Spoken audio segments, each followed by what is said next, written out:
Chris is the student council president while Marla is a consistent president's lister. Pareho silang namamayagpag sa kanilang career. Alam ng lahat that they're together kaya marami ang naiinggit. Pero isang araw... Pero anyway, Marla, may iba lang ako Bakit di mo try makipagkaibigan sa iba? What are you talking about? Well, naisip ko lang na para kasi sa akin nalang umikot yung mundo mo. How about your social life? Chris, okay lang ako. What's the problem? Ba't pinag-uusapan natin to? I'm just worried kasi na hindi naman kasi habang buhay ako yung kasama mo. Diba?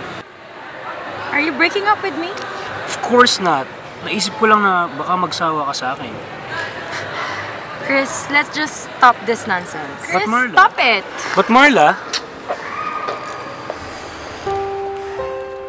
Iyak nang iyak si Marla. She doesn't understand.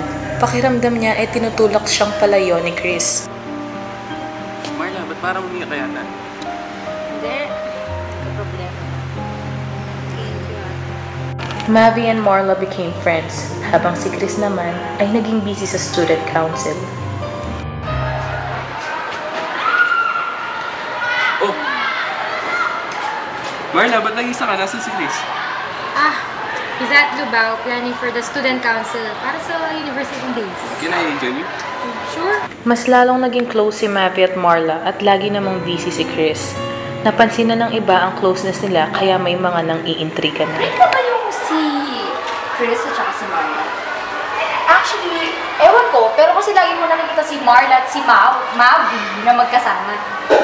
Nakita ko sila sa library. Ang sweet nila. Grabe. Oh my gosh, baka break na nga sila.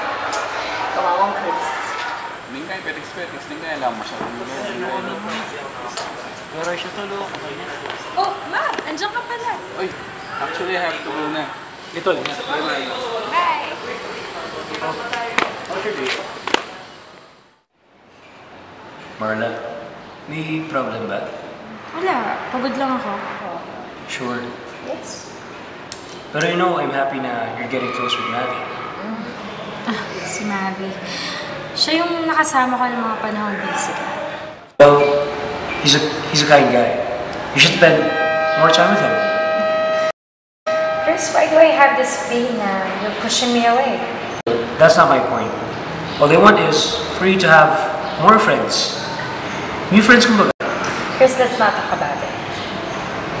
2 buwan nang wala si Chris. Lahat ginawa na ni Marla pero wala pa rin.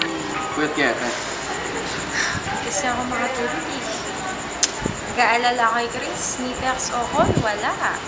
Baka may inayos lang. Baka sa deans, sa family, or sa mga kaibigan niya.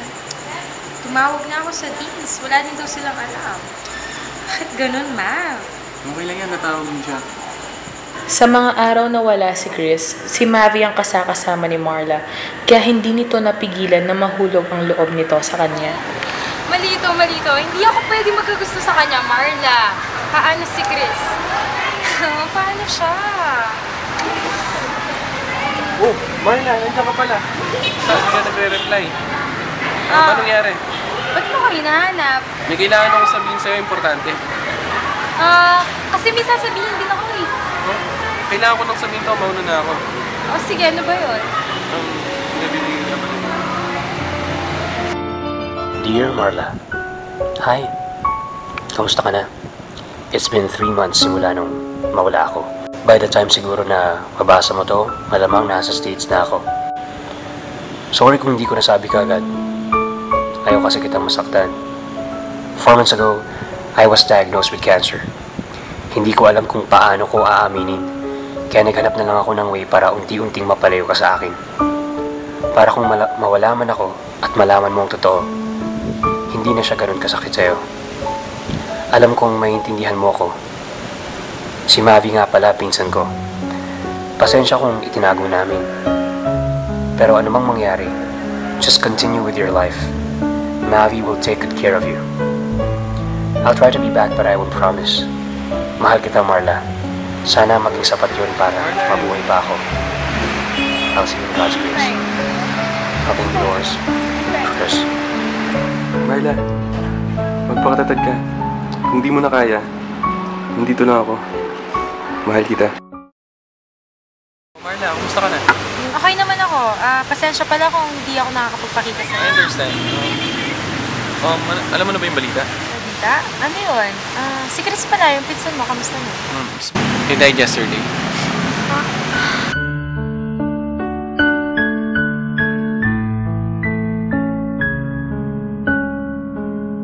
Marla, magpakatatag ka. Nandito lang ako. Mahal na mahal kita.